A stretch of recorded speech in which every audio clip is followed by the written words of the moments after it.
तनाव लेना चाहिए, नहीं लेना चाहिए, होगा नहीं होगा, वो सारी चीज़ें हम समझेंगे। अगर तनाव नहीं लिया तो क्या कार्य कर पाएंगे?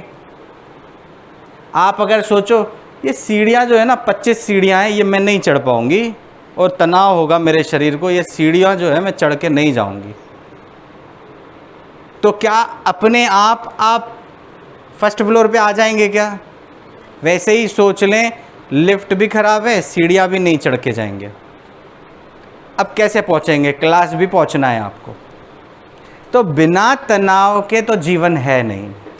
पर करना क्या है? तनाव लेना है तो कौन सा तनाव लेना है? और अगर तनाव की स्थिति पैदा हुई है तो ऐसी स्थिति में क्या करें? जब कभी प्रकृति के नियमों का उल्लंघन करेंगे तो प्रकृति के ऊपर भी तनाव होगा।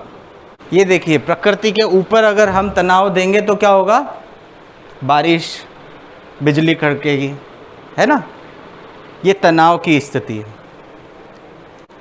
बारिश होनी हो, कभी आपने ऐसा देखा हो बारिश जो है बिना बादल गरजे बारिश हुई हो? और एक ना आधा आपको आवाज़ आएगी ही सुनाई, लाइटनिंग का आवाज़ सुनाई आएगा। मतलब बारिश होने से पहले भी प्रकृति में तनाव पैदा हो रहा है। वैसे ही जब हमारी अगर ऑक्सफोर्ड डिक्शनरी की बात करें और स्ट्रेस की डेफिनेशन देखें कि तनाव क्या है, बहुत सिंपल शब्दों में बताया गया है, जब हम शरीर से अधिक कार्य लेते हैं, अपनी क्षमता के अनुसार कार्य नहीं लेते हैं। किससे? शरीर से। और मन से भी अपनी क्षमता के अनुसार कार्य नहीं लेते हैं। दिमाग से भी अगर हम अधिक कार्य लेंगे, यानी शारीरिक एवं मानसिक क्षमता के अधिक कार्य करना ही तनाव है। मतलब पैदल चल रहे हैं तो शरीर को तनाव नहीं हो रहा है, पर दौड़ेंगे तो शरीर को तनाव होगा। रोज स्कूल जा रहे हैं, पढ़ाई कर रहे हैं बच्चे, तो वो तनाव नहीं है। पर एग्ज़ाम के लिए तैयारी कर रहे हैं तो तनाव है। तनाव तो रोज़ स्कूल जाने में भी है। रोज़ सुबह को बच्चों को उठाओ, जाओ स्कूल जाना है, रोना चालू कर देंगे, आज स्कूल नहीं जाना है, ये भी तनाव है। अब ये तनाव किस प्रकार का है, कौन सा तनाव लेना चाहिए, कौन सा तनाव नहीं लेना है, उसके बारे में समझेंगे। ये एक चैलेंजिंग सिचुएशन है हमारी बॉडी का। जब हमारे शरीर को आप डिमांडिंग सिचुएशन में क्रिएट करते हैं। कैसे डिमांडिंग सिचुएशन में क्रिएट करते हैं? आपने अपने सामने एक चैलेंजिंग सिचुएशन रखी कि भोपाल जाना है और हॉस्पिटल में जाके वहाँ पर ट्रीटमेंट लेना है और स्वस्थ होकर आना है। ये चैलेंजिंग सिचुएशन थी आपके लिए, थी कि नहीं थी? कोविड के कारण इंतज़ार भी कर रहे होंगे कब कोविड उतरे तो हम जाएं। 2 साल से बच्चे, 1.5 साल से बच्चे स्कूल नहीं जा रहे हैं, वो घर में तनाव की स्थिति है कि नहीं? पर चैलेंजिंग सिचुएशन है वो। आप कैसे अपने आप को प्रिपेयर कर रहे हैं उसको एनकाउंटर करने के लिए। मतलब या तो इस स्थिति से भाग जाएं, या तो इस स्थिति से लड़ाई करें। क्या करना है? या तो उस परिस्थिति में हमें लड़ाई करनी है, या तो वो परिस्थिति में हम वो जगह छोड़ के चले जाएं, और या तो डरते रहें। Fear, fight, fly. या तो डरो, डरेंगे तो मरेंगे, या तो भाग जाओ, भागेंगे तो भी तनाव रहेगा शरीर के अंदर, और या तो हम उस स्थिति में लड़ाई करें। लड़ाई करने के बाद भी क्या होगा? तनाव होगा। क्योंकि जब तक वो लड़ाई का सेटलमेंट नहीं होगा ना, तब तक वो दिमाग में बना रहेगा कि उसने ऐसा बोला, इसने ऐसा बोला, उसने इसको मारा, उसने इसको मारा, ये पूरी बातें चलती रहेंगी। जैसे मान लीजिए आप सब लोग बैठे हुए हैं कुर्सियों पर, बैठे ना, आपका पूरा ध्यान मेरी तरफ है, मेरा पूरा ध्यान आपकी तरफ है, पर आपको नहीं पता गेट से धीरे से साइड से एक छोटा सा सांप जो है वो आपके पैरों के सामने आके खड़ा हो जाता है। ऐसी स्थिति में क्या करेंगे आप? ध्यान आपका मेरे से हटके कहाँ जाएगा? सांप पे जाएगा। अब या तो आपका बढ़ जाएगा बीपी और चक्कर खा के गिर जाएंगे अगर प्रिपेयर नहीं है तो, तनाव से प्रिपेयर नहीं है तो या तो गिर जाएंगे, या तो अगर आप अपने आप को ताकतवर समझते हैं तो सांप से लड़ाई करिए, डांडिया खेलते ना, उससे लड़ाई करिए थोड़ा सा, ताकि उसको इधर करिए इधर, नहीं होता है ऐसा। उसके बाद या तो ये जगह कैसे भी करके छोड़ के आप केवल इतना बोलोगे ना एक जना कि देखो सांप, बाकी सब लोग इस दरवाजे से भाग जाएंगे, आप केवल वहां बैठे रहेंगे। ये चैलेंजिंग सिचुएशन है जहां पर हमारी बॉडी हमें प्रिपेयर करती है लड़ाई करने के लिए, फाइट और फ्लाइट रेस्पॉन्स के लिए। और जब हम फाइट और फ्लाइट रेस्पॉन्स की बात करते हैं तो सीधा सीधा बॉडी का नर्वस सिस्टम एक्टिवेट हो जाता है, बॉडी के अंदर हार्मोनल सिस्टम, एंडोक्राइन सिस्टम काम करने लगता है, बॉडी के अंदर हमारा जो इम्यून एक्शन है एक्टिवेट हो जाता है। स्ट्रेसफुल सिचुएशन में इम्यूनो सप्रेसेंट हो जाता है, इम्यून सिस्टम हमारा सप्रेस हो जाता है, हम फ्रीक्वेंटली बीमार होना चालू हो जाते हैं जब तनाव लेते हैं। तो नेक्स्ट करो। अब अगर देखें कि स्ट्रेस कॉज किससे कर रहा है, तो यहाँ पर आप देखेंगे जो स्ट्रेस है वो स्ट्रेस कॉजिंग एजेंट है, उसके लिए कोई तनाव पैदा करने वाला एजेंट है। जैसे सांप आ गया था अंदर, वैसे ही वो सांप जो था वो स्ट्रेस कॉजिंग एजेंट था। हमारे पास ये स्ट्रेस कॉजिंग एजेंट है क्या, मधुमक्खी, तो पूरा ध्यान कहाँ जाएगा, मधुमक्खी की ओर जाएगा। अब गया स्ट्रेसर हमको छोड़ के, मधुमक्खी उड़ गई, पता नहीं कहाँ गई, वो तो चली गई, पर हम आजू बाजू अब भी देखते रहेंगे कि मधुमक्खी गई कहाँ, कहीं पीछे तो नहीं आ गई। वैसे ही सांप तो बेचारा चला गया उठ के यहाँ से, पर ये सब लोग जो बाहर गए थे, आप सब लोग, आप तब तक अंदर नहीं आओगे कि अच्छे से देख के आओ सांप अंदर है तो नहीं, अरे वो तो कब का बाहर चला गया। और इसके साथ में क्या होगा, आपका बार बार ध्यान जाएगा। अब मैं तो क्लास के बीच में था, आप तो उड़ के चले गए, फिर आ गए, मैंने बुला लिया सबको, भैया आ जाओ बैठ जाओ कुर्सियों में। अब वो डर दिमाग में, सांप आ गया था सर की क्लास में, बार बार ध्यान नीचे पैरों की तरफ जाएगा, पैरों की तरफ नहीं जाएगा ध्यान, सांप आ गया था नीचे देखो। अब मैं क्या बोल रहा हूँ उस पर तो आप ध्यान ही नहीं दोगे, आपका पूरा ध्यान कहाँ जाएगा, पैरों की ओर। ये एंजाइटी पैदा करेगा।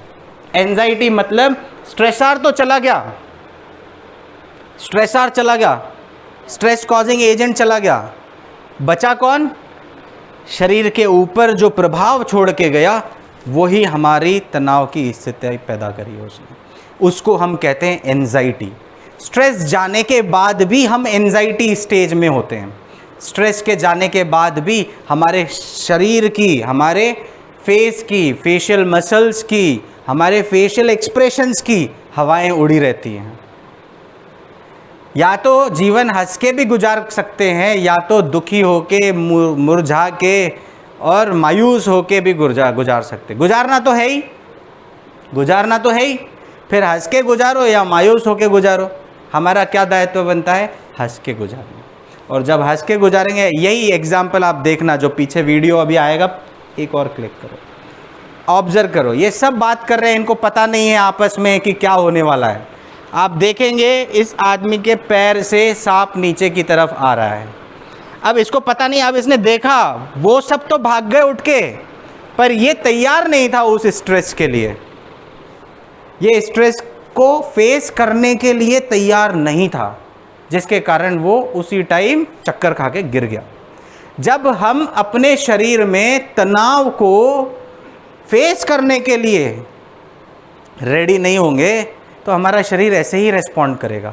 और इस स्थिति में क्या होगा, आप यहाँ पर देखें कि एक्सटर्नल कोई भी इवेंट हमने देखा, जब हम कोई भी इवेंट देखेंगे या कोई थ्रेट हमारे मन में आया तो क्या हुआ, फाइट का रेस्पॉन्स, या तो लड़ाई का रेस्पॉन्स आया या तो भागने का रेस्पॉन्स आया।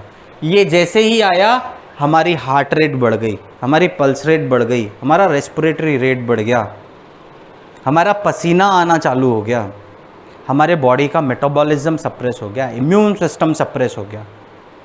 कौन सी स्थिति में हुआ, जब तनाव लिया। अब हम सोचते हैं भोजन ही तो गरिष्ठ किया है, तनाव कहाँ लिया, मन से तो प्रसन्न है, हम खुश हैं। अरे वो पेट का जो डाइजेस्टिव सिस्टम है उसके ऊपर तो सबसे बड़ा तनाव दे दिया आपने, गरिष्ठ भोजन नहीं किया। क्योंकि जीभ के बाद आपको अंदर पता ही नहीं चलेगा कि आपके भोजन का टेस्ट क्या है। पता कहाँ चलेगा? केवल मुंह में, उसके बाद तो आपको पता ही नहीं चलेगा। तो जब ये स्थिति होगी, इम्यून सिस्टम सप्रेस होगा। अब अगर थ्रेट चला भी जाए, वो डर अगर चला भी जाए, तो एसिटाइल कोलिन जो है वो हमारी बॉडी में रिलीज़ होगा, और ये एसिटाइल कोलिन कॉर्टिसोल हार्मोन जब शरीर के अंदर रिलीज़ होंगे तो ये अनयूटिलाइज्ड रहते हैं, यूज़ नहीं होते हैं। जब यूज़ नहीं होंगे तो ये इनकी लेवल्स जो हैं कैसे कम हो सकती हैं? या तो हम अपना ध्यान भटका दें, ध्यान दूर कर लें उस चीज़ से, उस परिस्थिति से, मतलब मेंटल मॉडिफिकेशन। मेंटल मॉडिफिकेशन मतलब साइकोलॉजिकल शिफ्ट होना, नकारात्मक सोच से सकारात्मक सोच की तरफ। और जब हम वो करेंगे तो कॉर्टिसोल हार्मोन यूटिलाइज होगा, नॉन एड्रेनलिन हार्मोन जो रिलीज हुआ था वो यूटिलाइज होगा, और बॉडी वापस से नॉर्मल स्थिति में आएगी। नेक्स्ट, पर अगर हम ये एनकाउंटर करने के लिए फेल हो जाएं, मतलब हम इस परिस्थिति को पॉजिटिव ढंग से अगर नहीं ले पाएं, तो क्या होगा? शरीर एनकाउंटर करेगा, बीमार होंगे, और बीमारी जो है या तो हार्ट की प्रॉब्लम होगी, या तो लंग्स की प्रॉब्लम होगी, या तो इन्फेक्शंस होंगे, या स्किन का प्रॉब्लम होगा। 85% बीमारियां साइकोसोमैटिक कॉजेस के कारण हो रही हैं। 85%। हम सोचते हैं कि हमारी बीमारियां तो पेट से हैं संबंधित, पर पेट को खराब करने के ऊपर सबसे बड़ा जो कारण है वो है हमारा मन। मन के अंदर वृत्तियां, जो हमारे चित्त की वृत्तियां हैं, वो हमें बीमार कर रही हैं, वो हमारे डाइजेस्टिव सिस्टम को कमज़ोर कर रही हैं। एक इंसान नकारात्मक सोच रखे, उसको प्राकृतिक आहार खिलाओ, और एक इंसान पॉजिटिव सोच रखे, उसको अप्राकृतिक भोजन खिलाओ, दोनों लोग बीमार होंगे। क्यों दोनों लोग बीमार होंगे? ये जल्दी बीमार होगा जो नकारात्मक सोच रख के भोजन ग्रहण कर रहा है, क्योंकि स्ट्रेस हार्मोन रिलीज हुआ। बहुत लोग हैं जो बोलते हैं प्राकृतिक चिकित्सा में खिलाते क्या है, भूखा मारते हैं, वहाँ पर तो वहाँ मत जाना, प्राकृतिक चिकित्सा में भूखा मारेंगे, कुछ नहीं खिलाएंगे। दूसरा, अगर खिलाएंगे भी ना तो घास फूस देंगे जो गाय बकरी खाती हैं, आपके खाने योग्य नहीं होगा। ये मानसिकता है। अब ऐसी मानसिकता में क्या होगा? वो लोग आएंगे जो विश्वास रख के आते हैं, चलो भैया देख लेते हैं फ़ायदा होगा, और उनको फ़ायदा होता है। पर जो लोग सोचते हैं कि यार सच्ची में हो सकता है वहाँ कुछ नहीं खिलाएं, घास फूस ही खिलाएं, नहीं जा रहा है भैया, वो फ़ायदा नहीं उठा पाते हैं। ये परिवर्तन है। कहने का तात्पर्य यह है, जैसा हम अपने विचार रखेंगे वैसे ही हमारे शरीर के ऊपर असर दिखाएगा। सकारात्मक सोच रखेंगे तो सकारात्मक विचार बनेंगे।